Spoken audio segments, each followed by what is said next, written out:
নারায়ণগঞ্জ জেলা বিএনপির সাবেক সভাপতি ও নারায়ণগঞ্জ ৪ আসনের সাবেক সংসদ সদস্য মোহাম্মদ গিয়াস উদ্দিন বলেছেন, গত ১৬ বছর ধরে বিএনপি সব ভয় ভীতি উপেক্ষা করে স্বৈরাচারের বিরুদ্ধে আন্দোলন চালিয়ে যাচ্ছে।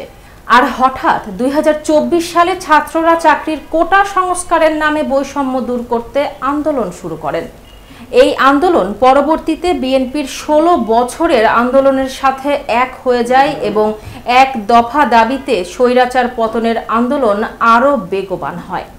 নারায়ণগঞ্জ থেকে আমাদের স্টাফ রিপোর্টার মোহাম্মদ নূর নবী জনি জানিয়েছেন, রোববার বিকেলে নয়াপুর বাজার এলাকায় সাদিপুর ইউনিয়ন বিএনপির উদ্যোগে তারেক রহমানের বিরুদ্ধে কটূক্তি ও ষড়যন্ত্রের প্রতিবাদে আয়োজিত জনসভায় প্রধান অতিথির বক্তব্যে তিনি এসব কথা বলেন। গিয়াস উদ্দিন আরও বলেন, যখন স্বৈরাচার পতনের দাবি ছিল তখন সংস্কারের কথা কেউ বলেনি, অথচ আমাদের নেতা তারেক রহমান ২০২৩ সালে ঘোষিত ৩১ দফার মধ্যে সবার আগে সংস্কারের বিষয়টি উল্লেখ করেছিলেন। এই দফাগুলোর বাস্তবায়নের মাধ্যমেই দেশে প্রকৃত সংস্কার ঘটবে। সভায় সভাপতিত্ব করেন সাদিপুর ইউনিয়ন বিএনপির সাবেক সাধারণ সম্পাদক আমির হোসেন।